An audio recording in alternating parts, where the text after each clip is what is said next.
Hello दोस्तों, मेरा नाम है अमित। आज हम पढ़ेंगे एक्सरसाइज 7.3। पहले उसके बेसिक इंट्रोडक्शन के बारे में बात कर लेते हैं। इसमें पढ़ेंगे बेटे हम कॉन्ग्रुएंस के रूल्स ऑफ कॉन्ग्रुएंस। कुछ रूल तो हमने पहली दो एक्सरसाइजों पे अप्लाई कर लिए थे। कौन से अप्लाई किए थे?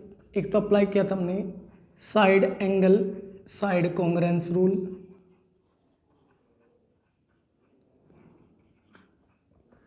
एक अप्लाई किया था जी हमने angle side angle congruence rule,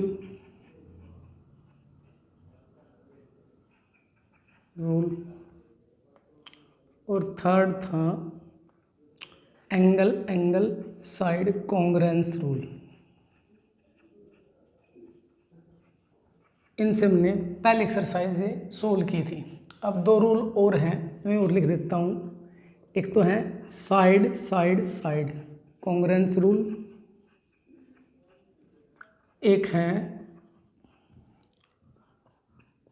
RHS right angle hypotenuse side congruence rule. इस एक्सरसाइज में मेनली ये दो यूज होंगे जी। अब कुछ प्रॉपर्टी भी पढ़ी थी हमने। एक प्रॉपर्टी पढ़ी थी हमने angles opposite to equal sides of a triangle. एक तो ये, दूसरी क्या पढ़ी थी? दूसरी पढ़ी थी हमने साइड्स अपोजिट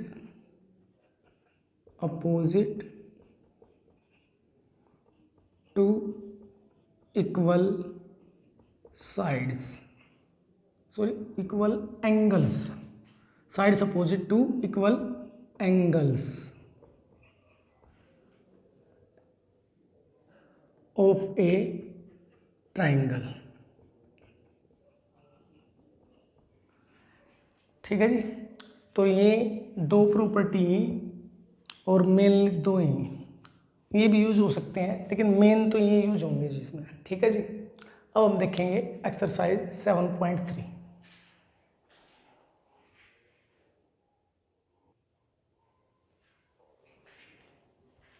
देखिए जी, फर्स्ट क्वेश्चन क्या कहता है? Triangle ABC and DBC are two isosceles triangles on same base BC। क्या कहा आपसे कि जो ABC है, ABC ये दोनों क्या है? ये ट्रायंगल क्या है? आइसोसेलेस है। तो इसकी दो साइड इक्वल होगी, AB इक्वल हो जाएगा AC, एक तो ये साइड मिलेगी हमें। और क्या? DBC कौन से? DBC, तो इसमें ये साइड इसके इक्वल हो जाएगी। ठीक है जी। दो ट्रायंगल क्या है? आइसोसेलेस देखिए, जिनका बेस एक ही है BC, दोनों का सेम बेस है।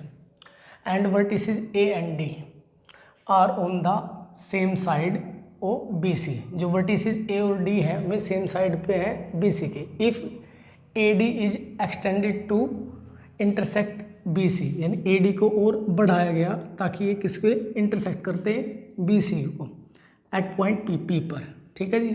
तो शो क्या करना है इसमें? फर्स्ट पार्ट में करना है ट्रायंगल ABD कौन सा? ABD, ये वाली ट्रायंगल कॉन्ग्रुएंट है ट्रायंगल ACD की। तो इनको हम कॉन्ग्रुएंट दिखाएंगे। तो देखिए कैसे दिखाएंगे जी। अब देखो ABD में क्या है? AB इक्वल है ACD में AC की, यानी AB इक्वल दे रखी AC की, और एक BD इक्वल है CD की। ठीक है जी। और जो AD साइड है ये दोनों में कॉमन है, तो साइड से क्या कह सकते हैं? मैंने कॉन्ग्रुएंट कह सकते हैं। तो लिखते हैं solve in triangle ABD and triangle ACD। ठीक है जी। तो इसमें सबसे पहले लिखेंगे हम ये side AB is equal to AC के। AB is equal to A C, ये आपको दे रखा क्वेश्चन में, गिवन है। ठीक है जी। उसके बाद दूसरी साइड कौन सी लिख लेंगे, ये वाली बी डी वाली, बी डी इक्वल है सी डी के, ये भी आपको क्वेश्चन में गिवन है। एक ले लो A D, A D is equal to A D, ये क्या है, कॉमन साइड है, ये है कॉमन साइड। ठीक है जी। तो by side side side congruence rule,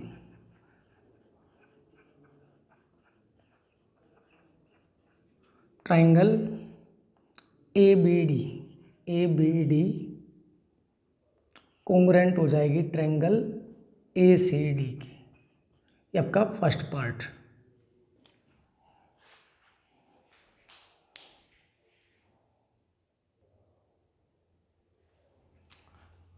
अब देखते हैं जी सेकंड पार्ट। सेकंड पार्ट में क्या कहा, triangle A B P congruent triangle A C P के, यानी आपने ए बी पी ये इधर वाली ट्रायंगल कॉन्ग्रुएंट दिखानी है ए सी पी की।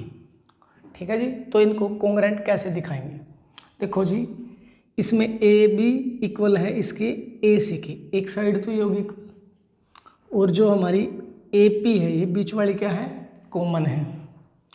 तो ये तो हम अभी दिखा नहीं सकते, तो हम क्या करेंगे, हमने देखो अभी पहले पार्ट में इस ट्रायंगल को इस ट्रायंगल के क्या दिखाया, कॉन्ग्रुएंट दिखाया।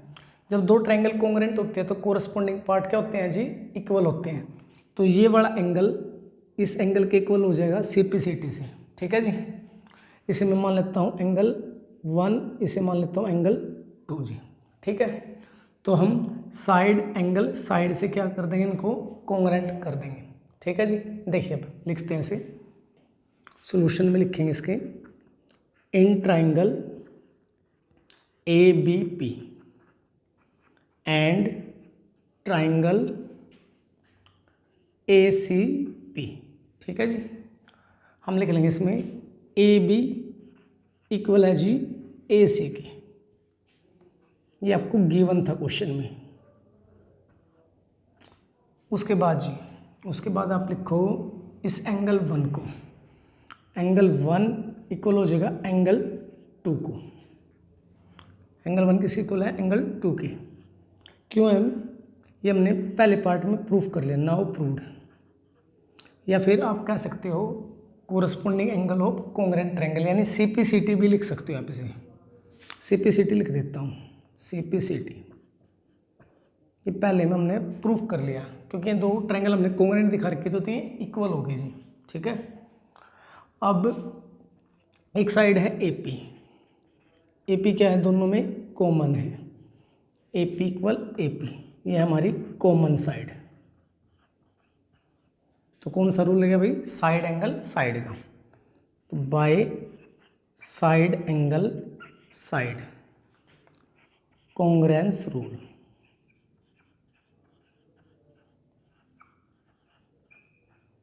Triangle A B P congruent हो जाएगी ट्रायंगल ए सी पी की।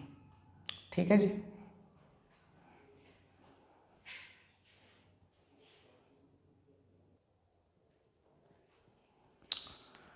अब देखिए जी थर्ड पार्ट क्या कहता है, A P bisects angle A as well as angle D, यानी जो ए पी साइड है, ये ए पी बीच वाली जो साइड है, यह क्या करती है, आपको दिखाना है कि जो ये ए पी है ये एंगल ए को भी बाइसेक्ट करती है और एंगल डी को भी। इसका मतलब क्या होगा कि ए के जो ये पार्ट्स बने हैं दोनों इक्वल होंगे, ये तो हमने दिखाई दिया है, यानी ए को तो बाइसेक्ट करती है, तो हम प्रूफ कर चुके हैं। अब डी को भी बाइसेक्ट करें, उसके लिए हमें क्या करना पड़ेगा, हमें करना पड़ेगा कि ये एंगल इस एंगल के इक्वल दिखाना है, यानी ये इधर वाला एंगल इस इधर वाले एंगल के क्या दिखा दें, हम इक्वल दिखा देंगे, तो ये डी को भी बाइसेक्ट कर देगी। ठीक है ना जी। तो हमने क्या बताना है कि जो ए पी है वो एंगल ए और एंगल डी दोनों को क्या करती है, बाइसेक्ट करती है, समद्विभाजित करती है। यानी हमने एंगल 1 और 2 को इक्वल दिखाना था, इसका नाम दे देता हूँ मैं 3 और 4, और एंगल 3 और 4 को इक्वल दिखाना है। तो हमने 1 और 2 को तो दिखाई दिया इक्वल, तो हम कैसे ना कैसे करके क्या करेंगे तरीके से 3 और 4 को भी क्या दिखाएंगे, इक्वल दिखाएंगे। तो इनको कैसे इक्वल दिखाओगे, अब देखिए जी, ये जो ट्रायंगल है वो आता है इस ट्रायंगल में ADP में, और जो 4 है ये आता है CDP में। यदि हम इन दोनों को कॉन्ग्रेंट कर लें तो ये दोनों एंगल भी अपने आप बराबर हो जाएंगे CPCT से, ठीक है जी। तो हम सबसे पहले क्या करेंगे, इस ट्रायंगल को और इस ट्रायंगल को क्या दिखाएंगे, कॉन्ग्रेंट दिखाएंगे। तो लिख लेते हैं सॉल्यूशन में, in triangle DBP and triangle DCP, ठीक है जी। अब इनको कॉन्ग्रेंट कैसे दिखाओगे, इनको कॉन्ग्रेंट कैसे दिखा सकते हैं, एक साइड तो है ये इक्वल, एक साइड तो इक्वल है जी, और क्या कर सकते हो, और क्या कर सकते हो, देखो जी हमने बड़ी ट्रायंगल कॉन्ग्रेंट दिखाई थी, हमने क्या किया था, ये बड़ी ट्रायंगल यानी ABP और ACP कॉन्ग्रेंट दिखाई थी। इसका मतलब ये एंगल इसके इक्वल हो जाएगा, ये तो हमें पता है CPCT से पहले बराबर हो रहा। उसके बाद क्या हो जाएगा, ये साइड इसके भी इक्वल हो जाएगी, क्योंकि हमने ट्रायंगल कॉन्ग्रेंट दिखा रखी है, सेकंड पार्ट में कर लिया हमने ABP और ACP कॉन्ग्रेंट दिखा दी है। तो उसके कारण क्या होगा, जो BP है वो इक्वल हो जाएगा CP के CPCT से, और जो ये एंगल है इसको भी नाम दे देता हूँ मैं, मान लो एंगल 5 है, ये 6 है, जो एंगल 5 है ये एंगल 6 के इक्वल हो जाएगा CPCT से, ठीक है जी। तो हम कौन सा रूल लगा लेंगे इसमें, एक साइड है, अब इसको ध्यान से देखो, ये राइट एंगल की तरह लग रहा है, लेकिन आप राइट एंगल नहीं कहोगे इसे किस तरीके से कहोगे, आप इस पर ये रूल लगा लो, इस साइड को रहने दो, साइड एंगल और एक ये बीच वाली साइड कॉमन हो जाएगी, तो साइड एंगल साइड से करते हैं जिसे भी, ठीक है जी। तो सबसे पहले लिखते हैं हम BP को, BP इक्वल है CP की, ठीक है। ये पिछले पार्ट में हमने प्रूव कर लिया, तो हम CPCT लिख देंगे इसका रीजन, या फिर नाउ प्रूव्ड, ठीक है जी। हमने ये कॉन्ग्रेंट दिखा रखी है ABP और ACP, इसलिए ये इक्वल है। उसके बाद एंगल 5 इक्वल हो जाएगा एंगल 6 की, ये भी आप CPCT से ही करोगे, ठीक है जी। अब लिख दो बीच वाली लाइन यानी DP इक्वल DP, ये क्या है आपका कॉमन है, ये दोनों में क्या है कॉमन साइड है। तो कौन सा रूल भाई, साइड एंगल साइड का, bye side angle side congruence rule.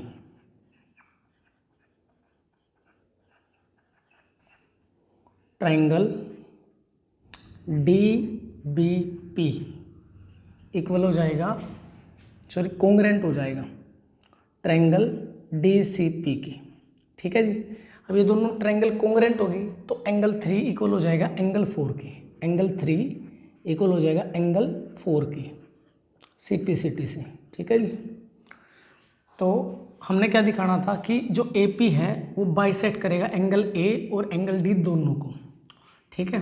तो इस बात को लिख देंगे, हम लिख देंगे एंगल 1 इक्वल है एंगल 2 के, एंड हमने प्रूफ कर लिया नहीं, एंगल 3 इक्वल है एंगल 4 के। सो इसलिए हम कह सकते हैं कि AP bisects angle A as well as angle D, ये आपका थर्ड पार्ट, ठीक है जी।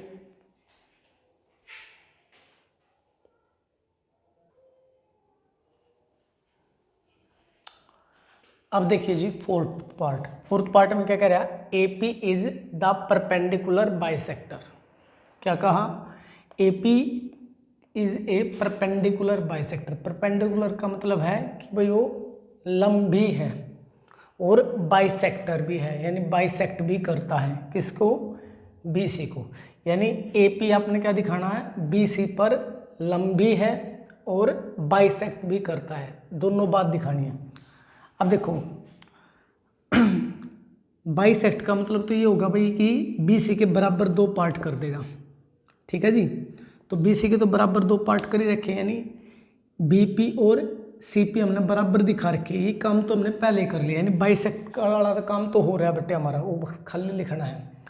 परपेंडिकुलर कैसे प्रूफ करेंगे, आपने क्या करना पड़ेगा कि आपने ये फिफ्थ और सिक्स एंगल है, जो पाँचवा और छठा जो एंगल दे रखे हैं हमने लिख रखा है, इनको आपने 90 डिग्री का प्रूफ करना होगा। इन्हें क्या दिखाना पड़ेगा, 90 डिग्री। तब आप कह सकते हैं कि ए पी क्या है, परपेंडिकुलर बाइसेक्टर होगा बी सी का, ठीक है जी। तो देखो कैसे करते हैं, सॉल्यूशन में लिखेंगे। हमने ये तो प्रूफ कर ही रखा, एंगल 5 इक्वल है एंगल 6 के सी पी सी टी से, क्योंकि हमने इस बड़ी ट्रायंगल को जब कॉन्ग्रुएंट दिखाया था तो उसमें आ गए थे, तो ये तो बराबर दिखाई रखे हमने, ठीक है जी। और एक बात और लिख देते हैं, ये बी पी वाली, बी पी इक्वल होगा सी पी की, ये भी हमने पहले प्रूफ कर रखा है, सी पी सी टी से पहले आ चुका है, ठीक है। ये तो होगी दो बातें। अब हमने इन दोनों को 90 डिग्री दिखाना है, यानी बाइसेक्ट वाला तो काम इससे चल जाएगा। तो इनको क्या करेंगे हम, 90 डिग्री का दिखाएंगे। तो 90 डिग्री का कैसे, अब ध्यान से देखिए, ये एक लाइन है, ये बी ये सी है, इस पे ऐसे एक पी पॉइंट से ऐसे, और ये दो एंगल बन रहे हैं। जब किसी लाइन पे एक रे के द्वारा दो एंगल बनते हैं तो उनका जो सम होता है वो 180 होता है लीनियर पेयर से, ठीक है जी। तो आप क्या लिखोगे, angle 5 plus angle 6 is equal to हो जाएगा 180। रीजन क्या दोगे, लीनियर पेयर है जी, लीनियर पेयर, ठीक है जी। अब आपने इन दोनों को इक्वल तो पहले ही दिखा रखा है, तो आप क्या करो, किसी एक को चेंज कर लो। एंगल 5 एज इट इज़, मैं एंगल 6 को चेंज कर लेता हूँ। 6 को भी क्या लिख सकते हो आप, 5 लिख सकते हो, इसको भी लिख दिया एंगल 5 इज इक्वल टू हो गया 180 के जी, ठीक है। रीजन ऐसे लिख दो कि एंगल 5 इक्वल है एंगल 6 के, ठीक है जी। अब एंगल 5 प्लस एंगल 5 ये हो जाएंगे 2 एंगल 5, ठीक है जी, इक्वल हो गया 180 के। अब ये मल्टीप्लाई में इधर लेके जाओगे तो डिवाइड में, तो यहाँ पे देखिए एंगल 5 इक्वल हो जाएगा 180 बाई 2 से कैंसिल करोगे, 2 9 जा 18, तो एंगल 5 किसके इक्वल आ गया, 90 डिग्री के। तो एंगल 5 कितना हो गया, 90 डिग्री। और 6 भी इसके इक्वल था, तो एंगल 6 भी क्या हो जाएगा, 90 डिग्री। तो अब आप क्या कह सकते हो कि हाँ A P is a perpendicular bisector है बी सी का, ठीक है जी। ये आपका first question complete.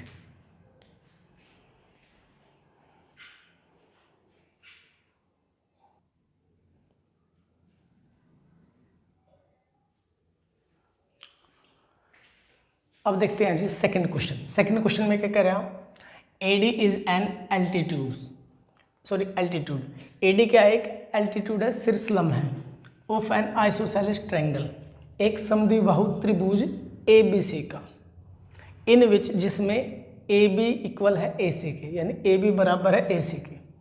So that क्या है, फर्स्ट पार्ट में A D bisect B C, यानी जो ए डी है वो बी सी को क्या करता है, समद्विभाजित करता है। सेकंड में क्या करना है, ए D bisect angle A D angle A को भी क्या करता है, समद्विभाजित करता है। तो एक डायग्राम बना लेते हैं इसका पहले।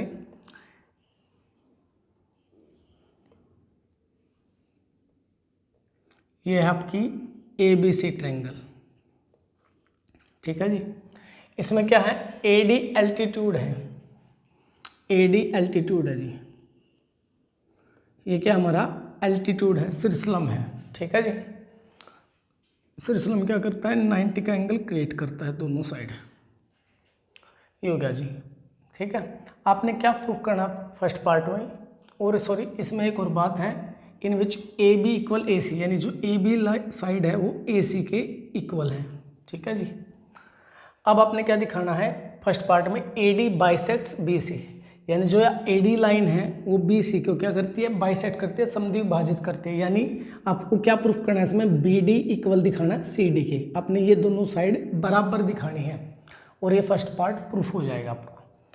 तो कैसे करेंगे इसको प्रूफ, इसमें हम करेंगे, आप इस ट्रायंगल को और इस ट्रायंगल को क्या दिखा दो, कोंग्रेंट दिखा दो, तो कोरस्पॉन्डिंग साइड्स क्या हो जाएंगी, इक्वल हो जाएंगी। तो इनको कोंग्रेंट कैसे दिखाओगे, देखो एक साइड तो पहले से इक्वल है, ठीक है जी, और एक एंगल हो गया 90 डिग्री का, और बीच वाली साइड क्या होगी, कॉमन। तो कौन से रूल से हो जाएगी जी, ये हो जाएगी, देखो ये इधर वाले ट्रायंगल को ध्यान से देखो तो यहाँ पे राइट एंगल, तो ये क्या होगी, राइट एंगल ट्रायंगल की तरह दिख रही है, तो ये क्या होगा, उसका हाइपोटेन्यूस हो जाएगा। तो राइट एंगल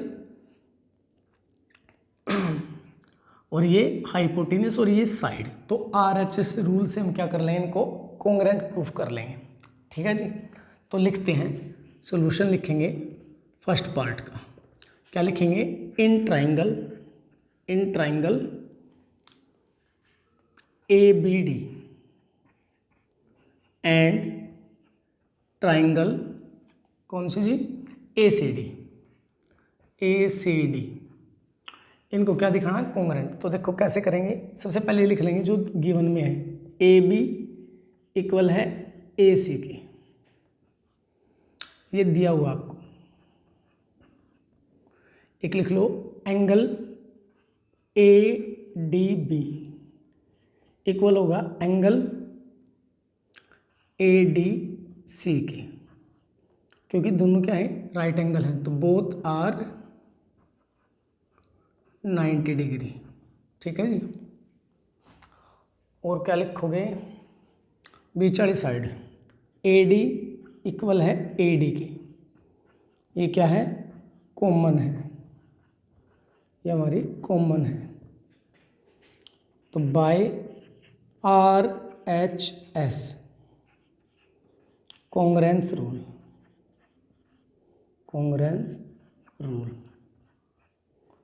ट्रायंगल ABD